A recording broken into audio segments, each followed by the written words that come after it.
And of course, you really love your roots because you've been the founding member of the Egba Economic Summit and also part of the board of directors now. So let me just put this to you. How has been your sojourn in the business world so far? Interesting, rewarding financially, knowledge-wise, and in terms of being able to assist others, it's been absolutely rewarding. But I need to make a correction. I'm no more on the board of Egba Economic Summit. I already retired from the board after serving my terms. So, of course. but I'm still a floor member. Yeah, the floor member and Yes. the founding member of the Egba Economic Summit. So, okay, let's do a reflection now. You were a banker, and I just read out your specializations, merger, factorization, debt swap, and the likes. So later you now move into business. So does that mean perhaps you must have made a fortune in banking before now and having your own company? Well, you know, banking basically we earn salaries and emolument, so there is no really fortune to make. Only the fortune of knowledge, of opportunities, discipline, learning the rules, the procedure, management rules, discipline, financial rules, respect for regulatory authorities, etc., etc., and training. Those are the things you gain in banking that you can now, being a structured environment, you can now borrow and apply to your personal business or your personal life. So I gained tremendously in that respect. So what was your big break, in business, that big break? Because as I read, your company being the largest and stockiest, when it comes to the sale of building materials in Nigeria. Your big break in business? Well, I can say my break was basically by the time I left banking out of the crisis of the NDIC of those days in the 90s. Some of us, when the bank shrank with this crisis, opportunity emerged. So which means the crisis pushed you out? No, not pushed me out. They encouraged me out. Out. Because opportunities emerged. But if not for the crisis, would you have... Maybe the opportunities, the opportunity will have come up. But in crisis situation, when you look very well and God positioned you to where you are, I found myself where I didn't expect I shouldn't be. So it was a blessing in disguise? It was a blessing indeed, because what I gained in 4 months, I couldn't have learned in any university in 10 years. But when that happened, you must have been gutted. No. Okay. I was shaken, but I opened my eyes, and the crisis was about people's inability to pay their loans and people's faith or challenges in not being able to recover the deposits they have in the banks. Because whether you have 10 billion or you have 50 million or you have 100,000, all you are guaranteed to get was 50,000 from NDIC. So irrespective of the amount you have, so that really that's one side of the equation. The other side is there are quite a lot of people, because of the depression of those days, that couldn't pay their debt, just like it will probably happen very soon again. So, and then people were being locked up. Have you foreseen a crisis, a banking crisis? Not a banking crisis per se. It will cut across all sectors of the economy. It's beginning to emerge worldwide. Owing to coronavirus? Yeah, coronavirus and a couple of other factors. It's a cycle. The last one we had was 2007, 2008. And things has been going up since then, but we're beginning to see this. Are you talking about recession or what kind of crisis? You know, we had a recession recently in Nigeria. Yes. And a couple of economies were queried worldwide. South Africa had their own. If South Africa had not gone into recession, there is no, and oil prices didn't go up, we'll not be talking about Nigeria being the biggest economy in Africa by now. So there are a lot of factors that comes South up. Africa is recession currently. Yeah, they're in trouble. The economy has plunged into recession. They're in trouble. They're in trouble. But they are managing their ways out as well. So life is a cyclic movement. So it's not it's not a flat movement or moving in a particular direction. So a lot of factors that comes to play, but you just need to open your eyes. So in those days, the opportunity presented itself, and it was like, oh, we can do this, we can do that. So you approach the bank and say, we can get this done. You approach the debtors and say, we can get this done for you, and all that. So then people were looking for factories to buy. We were able to help them buy. Dispose, rearrange your merge. Okay, this company and this company can merge and all that. So opportunities emerge, and some of us just tapped in. And it was quite rewarding, as if there was something more to it. So people who couldn't get their money, we were able to help them get far more than NDIC will pay them by just swapping their credit for somebody's debt, who is willing to pay not as much as was owing. And so swapping the papers, passing one credit to debit account, and this one, knock this one out, then we're able to make a margin in between. The banks were able to make their money. We look for people who were ready to buy the debt of a company at a significantly reduced price, that's factorization. And then the banks were able to offload some of the things they didn't want to want, because by the time you look at the papers and say, oh, you don't really deserve to have this and all that. So if you get this, you'll be happy, then this company can go back into business, you can start doing this. We made such proposals, and a couple of them scaled through. So it was an opportunity that came, well positioned. God gave us, open our eyes. Then it sounds scary, sounds as if it's unrealistic or unrealizable. And one way or the other, we were able to get it done. And that was a turning point, and I thank God for that. But in a crisis situation, open your eyes. But given your experience now in banking, one would have thought that perhaps maybe you would have gone into banking business, maybe owning a microfinance bank and all, but no, you went into another line, entirely. How was that experience? Maybe mouth was wider than microfinance bank in those days. Some of us wanted to flow banks together. Then they increased the minimum paid up capital to 25 billion. We couldn't muster that. And then, so it's like what we have, I said, what's the best we can do with this situation? And for me, it was like, I need to branch out. My passion has always been to establish a company that can outlive generations, including my generations to come. Okay, and some people establish Coca-Cola, Mercedes-Benz and all that, and they're still thriving.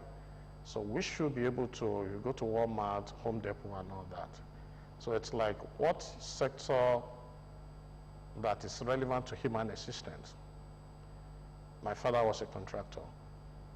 My mom was a trader. I grew up in a trading home. I sold clothes in the Toku market. And when I was young, and sold sanitary towels, etc. as an undergraduate, make shoes, slippers, sandals as an undergraduate. So it's like, what can I trade in that, if I can get it right, will forever be relevant to human existence? Of course, along building materials and construction. So I moved into that, but I did not take my eyes off investment opportunities going on. So the biggest portfolio was in hand. So okay, Mr. Biobaku, a few days ago, I had the opportunity to interview Chief Olatunde Abudu, and we were talking about business, and at some point he said, look, beyond luck, beyond serendipity, the strategy that works for him has been partnership with foreigners, Indians, to be precise. So what kind of strategy really works for you? Well, that's a very fine strategy, and it's still very relevant to tomorrow. Because foreigners, they have the technical know-how we don't have in production. Then they keep records of events and development over the years in the developed world. So all those things we don't have here, they help us to develop them for some of us that want to imbibe. Papa is a shining example, and for all of us to follow. And we've always been trying to copy him. Even the Egba Economic Summit, something they've done in the past. So we just tried to pick it from where they stopped, and was gracious enough to hand over all the documents to me. And I studied them, I found them useful. I passed on to the person whom I handed over to as president in late 2015, about December 2015. That's Chief Tunji Sumon. So Papa showed us the way. We tried to improve on it and modernize it. Then construction was, manufacturing was very fashionable, and it's still fashionable, although the circumstances differ, the amount involved differ, disposition of relevant agencies differ, and all that. But it's still something we just have to do as a country. So for me, I know way back 2012, we were to start a sanitary factory and tile factory with my Spanish partner, who has been my supplier, whom we carry exclusivity for. That's Gala Ceramica. They are the producers of Roca sanitary ware as well in Spain. But circumstances came up, the factory could not proceed, we had to stop. Maybe we were fighting over title, get us another land, etc., etc. Then the valuation came in and all that. So what you were going to do with just about 3 billion then, so you now need about 9, 12 billion to get it done now with a whole lot of headache. So there are things being reviewed right now, and it's still on the table. But of course, you have to diversify. So trading is still part of it. So we're still doing our building materials. But right now, we are now moving into full-blown departmental stores. Okay, so it's all still around what will always be relevant to everyday living of people from time to time. So it depends on which sector and what your vision is. You just talked about a company that didn't come into fruition or that has not come into fruition, despite the fact that the partnership with Spaniards and all. And you said you highlighted a few problems. I mean, are these problems peculiar to industries or establishment of industries in Nigeria? Though you didn't really go deep, It's an institutional error. It's a value system challenges. Because I remember, while we're fighting over land, air, and all that, whether the land will be given, which one are you going to replace with, after I've opened LC, etc., etc. They partnered with another company in Morocco, and by 2018, they opened the factory in Morocco. So they were not, it's like we have a feeder for Nigeria, for African market already in Morocco. So it's like Nigeria losing we lost it. The opportunity to we lost Morocco, it, so we are now talking to land tussle yes, or what have you. Getting title, getting approval here and there, etc. So, but now the discussion is now with the Chinese company. So, but of course, you now have to deal with whether the numbers, the parameters that will make it viable are still the same today, and what is going to be the payback period that was supposed to be about 5 years now. Of course, when you look at the amount you need to deploy, when you look at the disposable income of the people, and when you look at the people's skewness towards just functional product as in luxury product, etc., you now have to look at longer gestation period.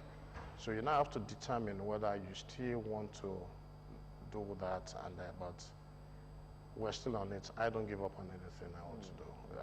I'll just, the final move will be taken based, let's say, within reason.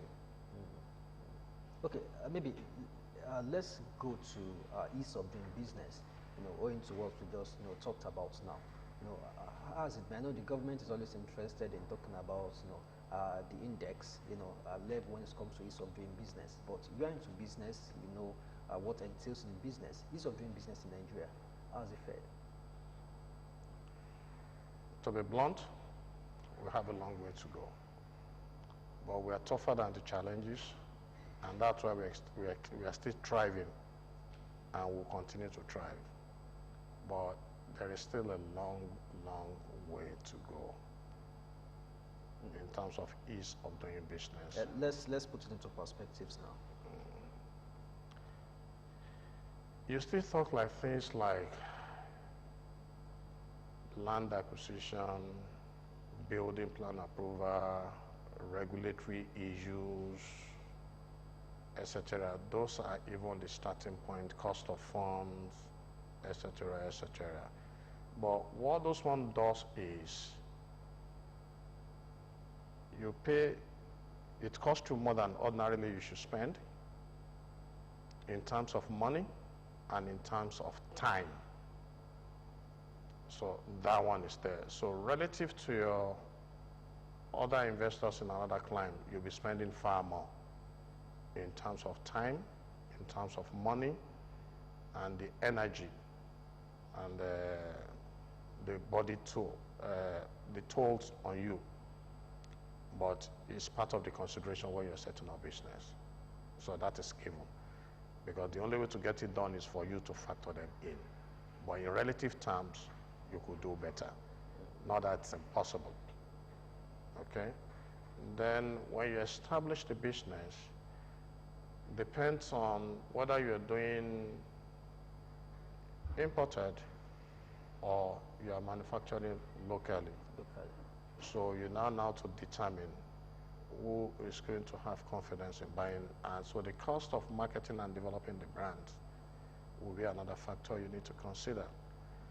And then the cost of fund as well, wherein you need to borrow money. But in most cases, some of us will try to grow at our own pace.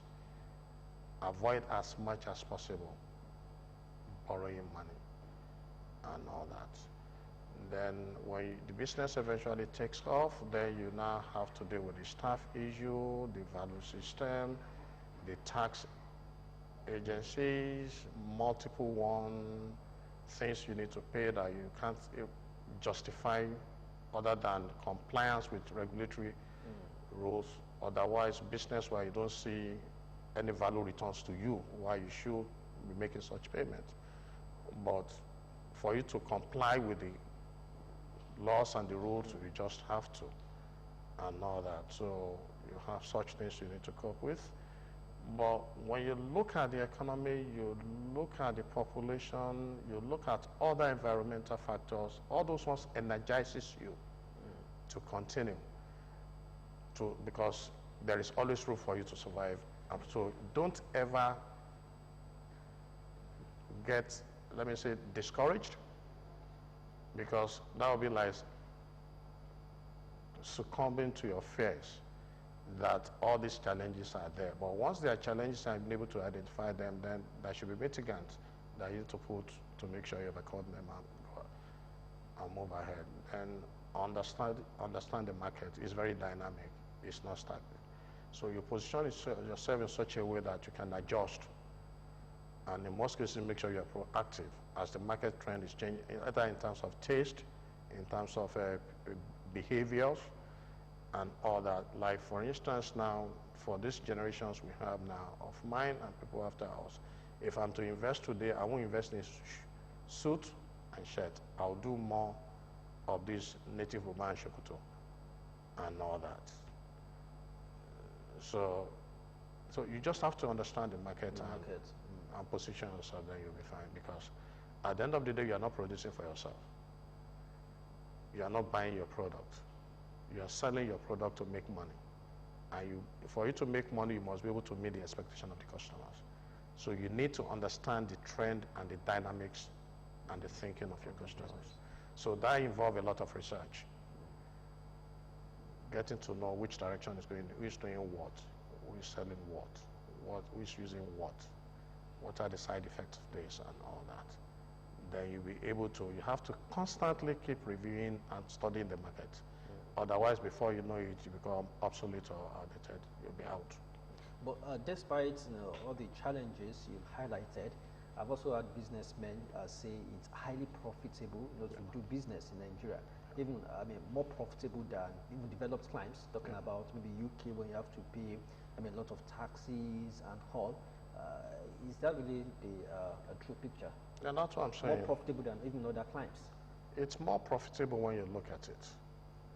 Because here, despite corruption, lack of basic amenities, you have to provide your own power, because there's irregular power supply, no water, no bad routes at some points. If you have to convey your goods from one state to the other, and looking at all these factors? That's why we're one of the most expensive countries to live in the whole world. Nigeria, Yes. most expensive country. Yes, because everything goes into your cost. And if you don't make anything atop your cost, you are not in business. So if you have to pay all these costs that we all know exist, and you want to thrive, it follows that you have to agree to all your costs and put a margin on it. So you're saying it's more expensive than maybe living in the United States or living in the UK, where look at the VAT from 5.0 to 7.5. When you look at developed countries, they still pay higher, higher than that, and there's no way it also translates on the price, of the product. If the VAT is very, very high, then you also expect the price to also go up at some point. You see, that's a wider topic, because there they pay 17, 15, 20%, 22%. But there are a lot of institutional support that justify all those extra they take from them, some of which you still have to provide for yourself here. Okay, there you don't spend money on generator, do you? You don't. You don't need to change the tires of your car, your battery for 4 years. And if for any reason you have challenges with your battery, you take it back, it's still under warranty. And the system will protect you. Who will protect you here? The police. You understand? So you see what you're paying for. Okay? So, and you will gladly pay. I remember when Governor Tinubu came to Lagos, some of us voluntarily walked into the tax net. And we're making voluntary declaration and paying taxes because we could see the plan. When Governor Amosun came, I started paying double taxes. I paid in Lagos, I paid in Ogun State. I don't have any reason to, other than to say, okay, I can see the vision, let me support. But if you don't say it, you withdraw. And you just stay within your comfort zone, you're protected. Because whatever I pay in Lagos, where I live covers me everywhere. But it's another way of just supporting the local But you also economy. live here. I come here for vacation, I don't live here. If I claim I live here, I pay my taxes here. I don't have to pay in Lagos, but I work and I live in Lagos. So the taxes I pay here cover other things. So there are two different things. I'm just citing that one as an example. So when people pay such money, they see what they're paying for, a lot of things. Then circumstances also determine it. But when you increase taxes in a depressed economy, what you've done is you've increased the trading volume of that economy, because disposable income has been taken away. And now it's now been taken and given to government, where we know generally the entire money doesn't come back to the system and reflect. So that's a leakage. But when the consumers have the money, it increases their ability to spend and patronize one another, and that helps the situation. Okay, that's why people are saying don't increase at this material time, because right now disposable income is low, poverty index is high, and it's increasing. But the government also needed to finance the budget, and we're saying that for the first time since 1999, we have the budget, we have a finance act, to say, okay, this is the budget, this is how we want to finance the budget. I agree with that. So does that mean you're not comfortable with the Finance Act or the finance bill that was recently signed into law? The finance bill is okay to a certain extent. There is no perfect document and there is no perfect policy. But what people like us try to do is to work with government to fine-tune all these things, but not to put them on the public place in the course of doing that. Once they make themselves available, which we try to do even through like the group like Egba Economic Summit and other people, is to sit down and give them position from the private sector perspective. Give them position from the perspective of the fact that we're not going back to the electorate for votes and all that. And some things may be popular but may not be good in the long run and all that. And if some of the things we're going to say to them and it's going to be helpful and ultimately the public will benefit from, they've been presented in an embarrassing manner to them. One, you close the opportunity of them wanting to take those advices, and invariably the populace losing that benefit.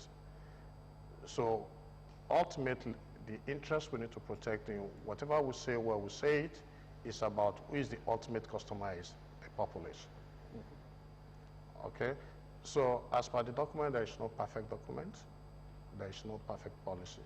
But whatever policy is in force at any point in time, all of us just need to sign on to it while we are trying to see how we can fine-tune it and make it better. But do they lead Journey. Okay, now let's look at Nigerians' debt profile. Since, of course, you are an economic expert, you know, while I was going through your profile, I saw a specialist in debt swap, or perhaps I should say debt management, you know, somewhat. So, looking at the rates, you know, federal government has been borrowing, and it seems the federal government will still borrow. And there have been, you know, criticisms about the level of borrowing. I think it stands about 22 trillion naira, thereabout. So, are you comfortable with that? Is it debt problem or debt crisis? For me, I'm not too comfortable with it. I'm not too comfortable with it. But again, I believe people there, they have access to more information than we do. And that explains why they are doing what they're doing.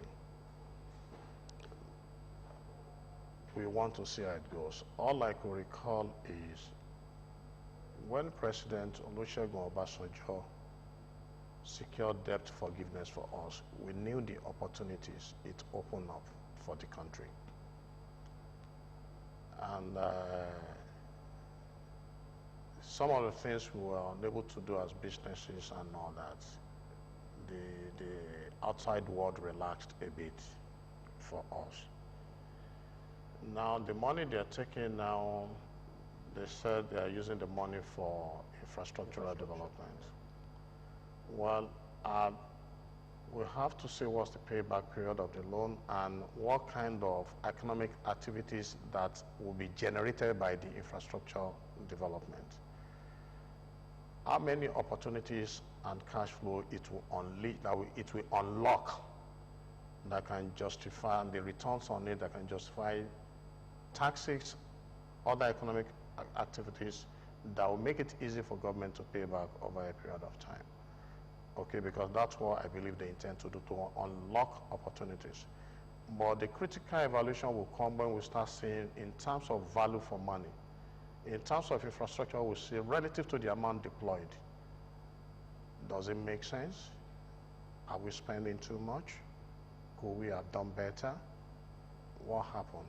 And all the money being taken, because when you take money for infrastructural development, when government spend money on infrastructure development, it's not just to put the road, but to get the money and let it reflect in the domestic economy in terms of how many people will be employed to execute those infrastructure. How many of the natural resources in that country will be released towards those infrastructure development. Then in terms of human capacity, the intellectual work, for instance, we're doing all these roads now. You notice that the street light, ordinary street lights are being imported. It was in this country the likes of Professor Awujobi developed one in those days. So we tend to wonder, why can't we get our electronic department in the university to come up with such things? Why do we need to import, etc.? So the design has been done. Now, you talk about a lot of light rail, etc., etc. How many people have been trained to handle the maintenance? The bushing and all that, are they things they can produce in Newi? I remember President Olusegun Obasanjo was able to bring the man that was sewing army uniform and police uniform in those days back when he became president. And the man employed hundreds of people somewhere in Jos and all that. Shortly after, we returned to importing these clothes and shoes from abroad.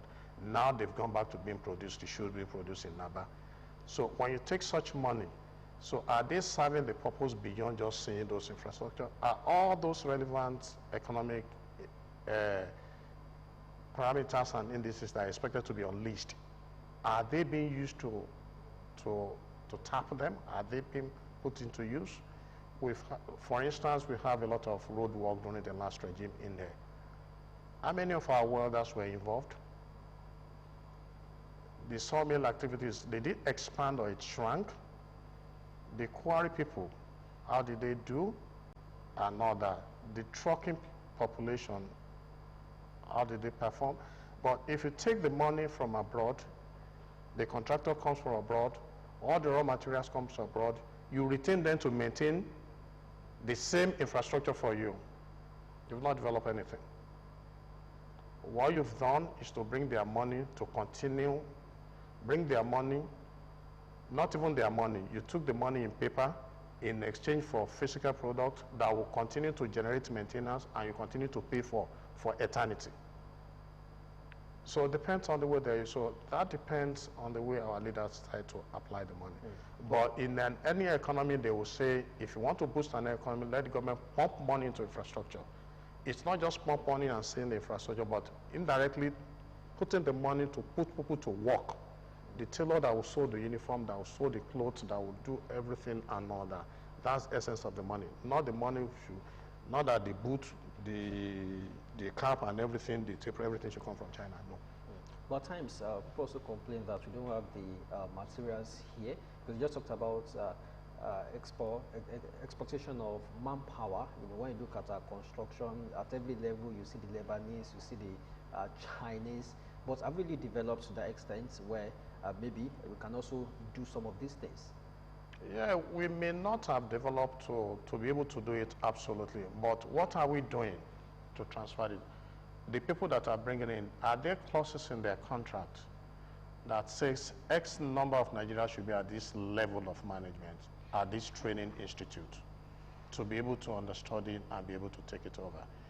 But believe you me, Nigerians will leave this country and perform exceedingly well all over the world. I can say to you, not that we don't have the materials here, from what I know. Most of these buildings, the high-rise and all that we develop here, have been designed and supervised by Nigerians. Why is it difficult for them to perform at the government level? So those are the issues in there. Is it that the leaders are not comfortable to work with them? Why would they be more comfortable with outsiders who has no link? So we may not be able to answer that, but to say we don't have resources in Nigeria, I disagree. Where we don't have, nobody has everything. That is why till tomorrow, America still use the green card, still want professionals to come to their country. So let's train our people and empower them. But you don't give everything. That's what I'm saying. Once the money is coming, there should be consideration for you getting that job. X number of my people has to have this, they have to have this, they have to have that. But in these days, they give them everything as a turnkey. They determine everything. No. That's where the problem is. That's why we will not fill all this money. That's why, despite all the billions spent in the last 10, 15 years, that is why we're seeing, we still, you can't still, the people can't feel it as much as they should feel it, because the money goes out. Okay. Now let's do some projections. Let's look at the economy rather holistically now. There's coronavirus.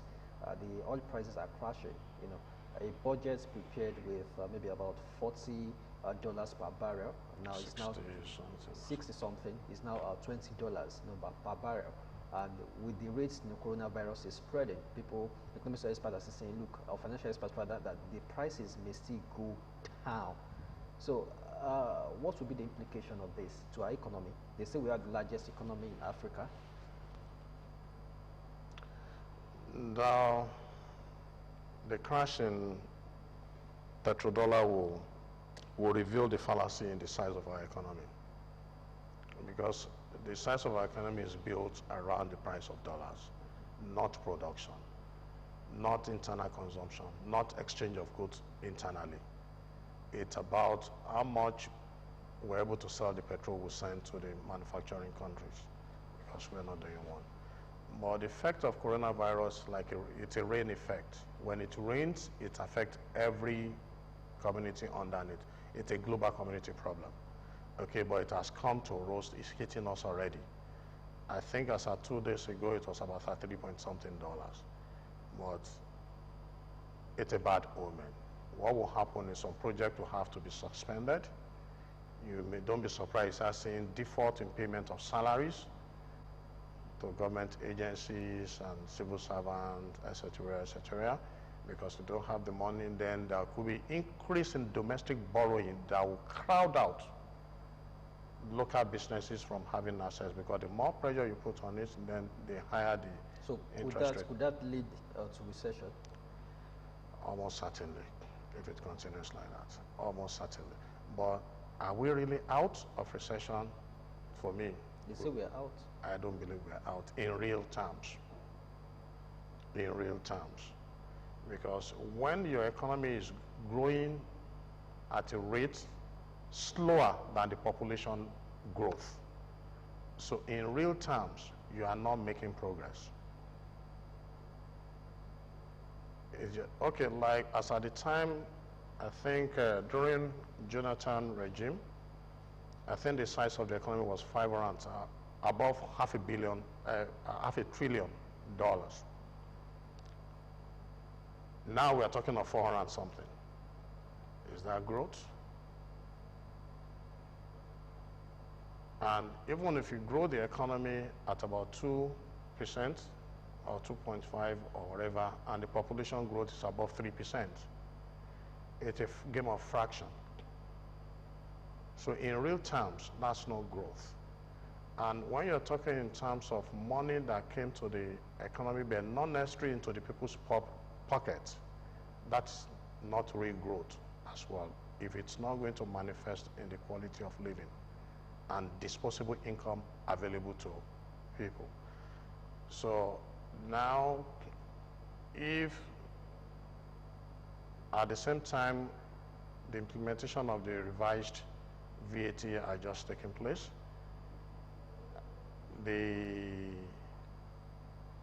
with the rising, the maybe exchange rate is going to be more tighter. And since we are import-dependent economy, so you can imagine what the cost of goods, what's likely to happen to cost of goods, including raw materials. And when disposable income drops, factory output or capacity or sales will drop. When the sales drop, companies will have no option other than to reduce the either working hours or the number of personnel they have. Then employment comes in and all that. So it's a cycle. So when this happens, it has effect on this and this and this and that. But the coronavirus of a thing, can we blame the government for it? No, it's a universal thing. It's a universal thing. Whether it comes to the country or not, in terms of this illness itself, its impact on the money with which we need to live outside there has already come ahead of it. Cost of goods rising will follow. So we're there already. So everybody should just button up. Another crisis looming. Then what's best for me in this situation? You made mention of population growth. Of course, Nigeria is the most populous black nation in the world. But when you look at the rate at which the population is growing and the projection in maybe in 10 years, would you say, is it really a blessing to us? We know the population of China and how the Chinese government is really capitalizing on that, on their population. We can also talk about India.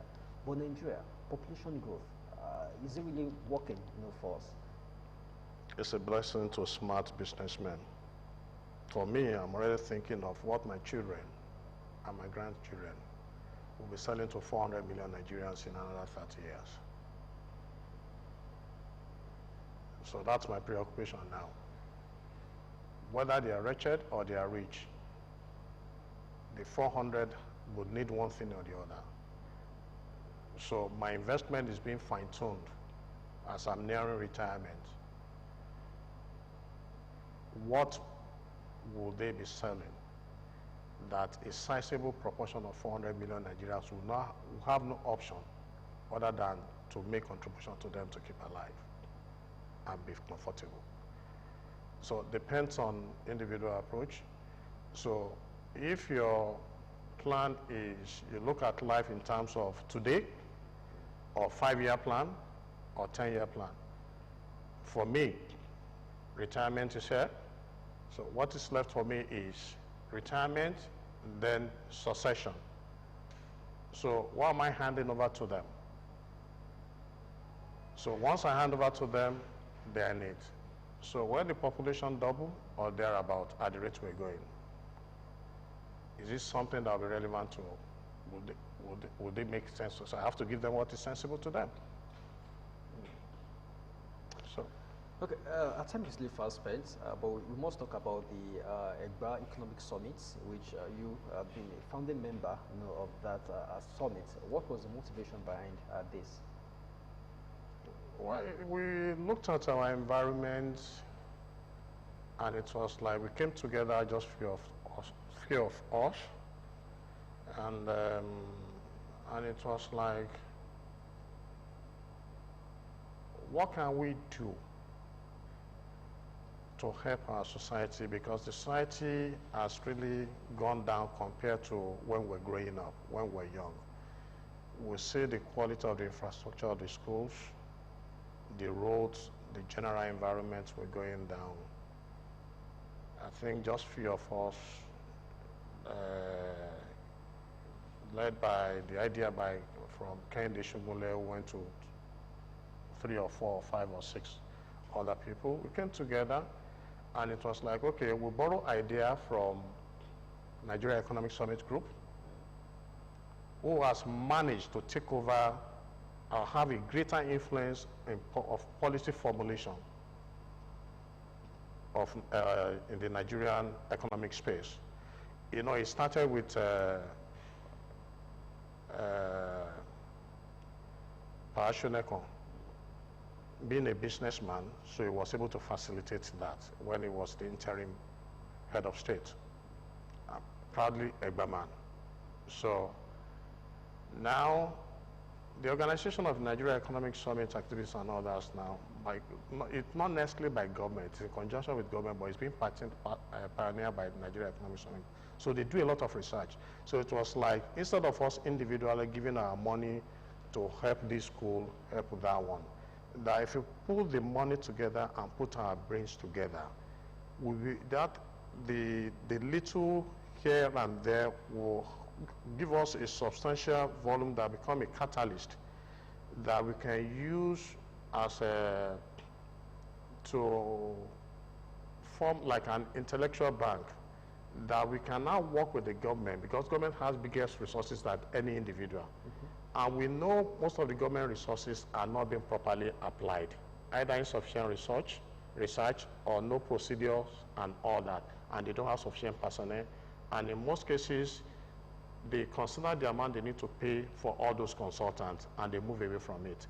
That we will offer ourselves to do that research and offer them those intellectual support free.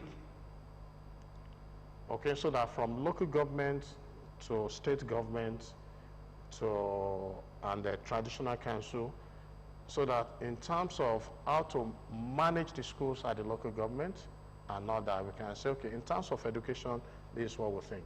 So when we started out in those days, I think we started with interim of Chief Ola Shubande as the chairman for less than a year. Then Adekoka took over, became the chairman. I became the vice chair president that time.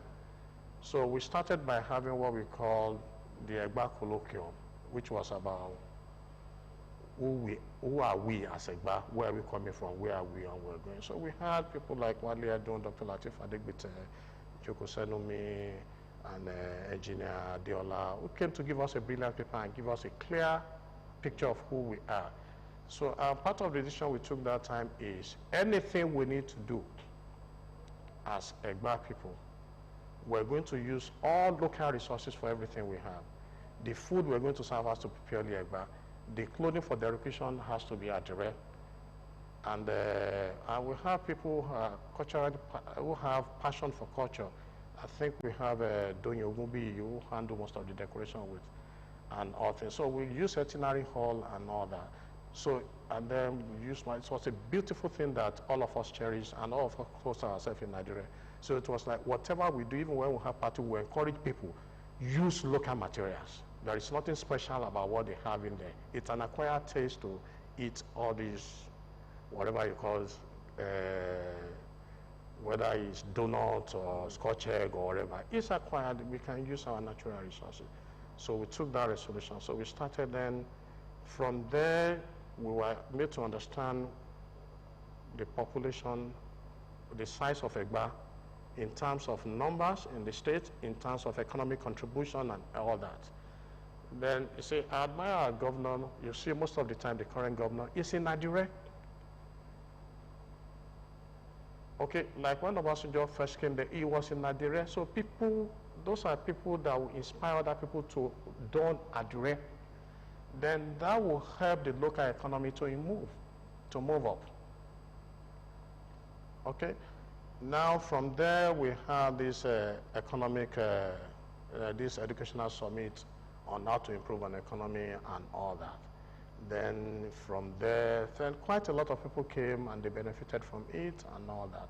So I think we'll send the paper to the government, and we met the governor then that, okay, we need to work with the government. This is what we want to do. We are not asking for money. We don't want positions. We don't want anything. We just want to be in our own corner. But we want to be able to give us relevant department in the government that we can liaise with.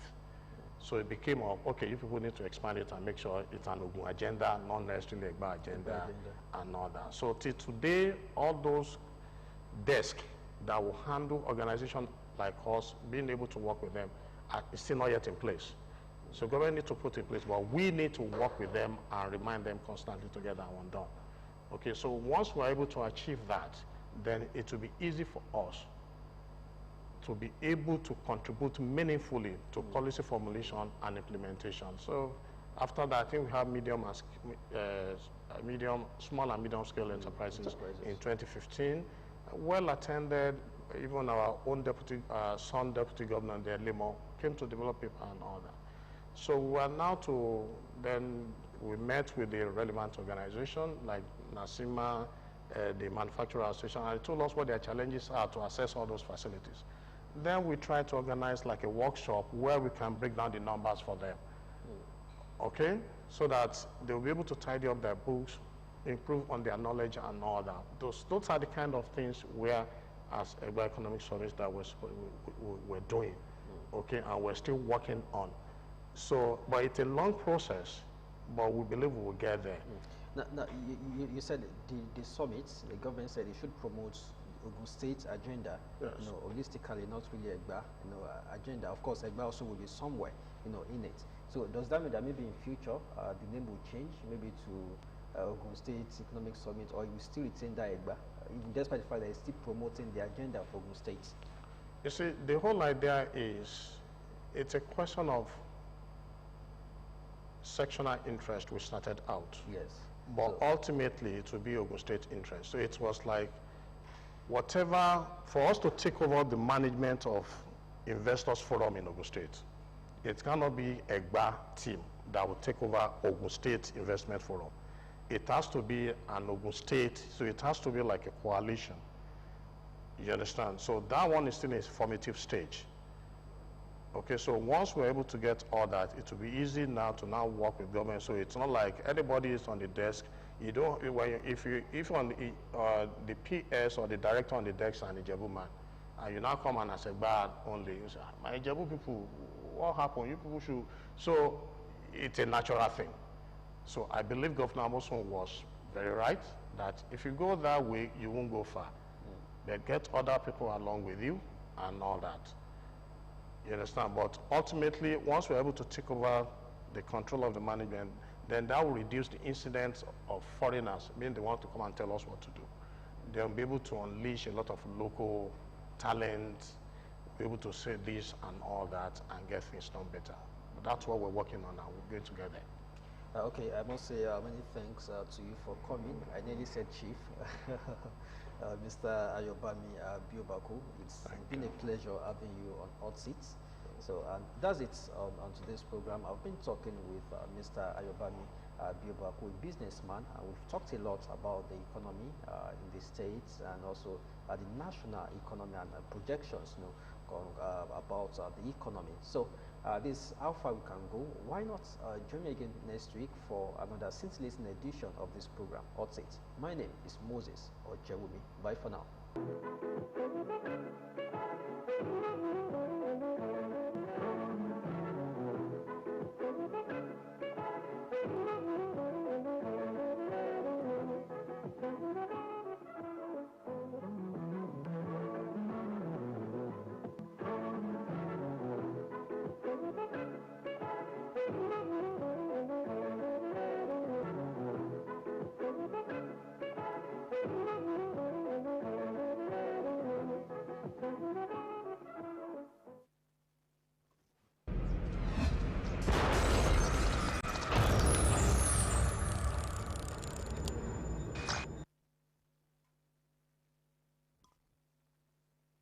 Research has shown that 1 in every 3 children below the